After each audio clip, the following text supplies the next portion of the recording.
ఇక ట్రంప్ టారిఫ్ల దెబ్బకు దేశీయ స్టాక్ మార్కెట్లు కుదేలయ్యాయి. మార్కెట్ సూచీలు భారీ నష్టాల్లో ట్రేడ్ అవుతున్నాయి.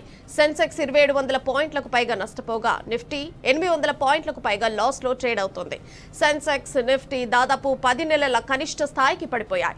సెన్సెక్స్ 3.5% పైగా నష్టపోయింది. 2020 తర్వాత నిఫ్టీకి ఇదే అతి భారీ పతనం. బ్యాంకింగ్, ఐటీ, ఫార్మా రంగ షేర్లలో భారీ పతనం కొనసాగుతోంది.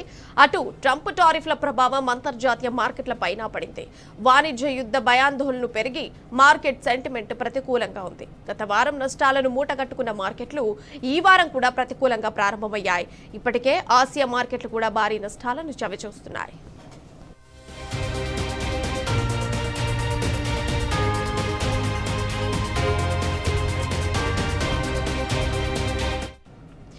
దేశీయ స్టాక్ మార్కెట్లు భారీగా పతనమయ్యాయి. అంశానికి సంబంధించిన సమాచారం మా ప్రతినిధి సమంత్ ఫోన్ లైన్ ద్వారా అందిస్తారు.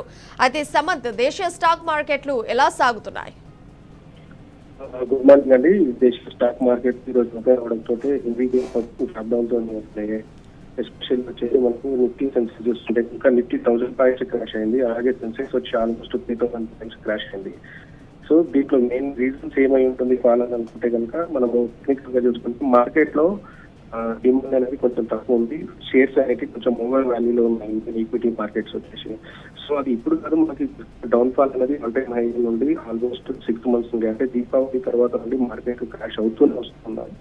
దానికి తోడు ఇప్పుడు ఈ డౌన్ అవడానికి బూస్ట్ ఏమైందంటే ట్రంప్ అధికారంలో వచ్చిన తర్వాత ఈ టారిఫ్స్ అనేది రీసెంట్ గా మనకు విధించాడో 9% to 34% అని అది మనకు నెగిటివ్ అవుతాయి కనుక ఇంకోటి ఏంటంటే దానికి కాంపిటీషన్ గా చైనా వాళ్ళు కూడా అదే 34% టారిఫ్ అనేది మనకు వాళ్ళు అంటే ఒక ట్రేడ్ వార్ అనేది క్రియేట్ అయింది. అక్కడ ట్రేడ్ వార్ క్రియేట్ అయినప్పుడు ఏం చేయాలంటే అల్టిమేట్ గా ఎకనామిక్ మీద ఇంపాక్ట్ ఉంటుంది కాబట్టి గ్లోబల్ మార్కెట్స్ మీద డిపెండ్ అయింది కాబట్టి సో దాని ఇంపాక్ట్ అనేది ఇండియా మార్కెట్స్ లో తెలుస్తుంది.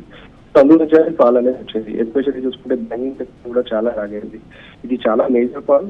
మనకి రీసెంట్ ఫాల్ ఎప్పుడు వచ్చిందంటే ఇంత పెద్ద ఫాల్ వచ్చేసి మనకు జనరల్ ఎలక్షన్ ఎప్పుడైతే వచ్చిందో June 4th రోజు ఆ రోజు వచ్చిందంటే ఇంత పెద్ద పథకం ఇప్పుడు మంది.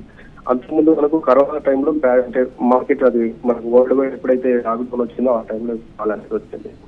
సో మార్కెట్స్ ఇంకా పడతారు అనుకుంటే 21,000 అంటే 21,400 వరకు వెళ్ళే ఛాన్స్ ఉంది ఈ ఫ్లోలో. ఈ నెలలో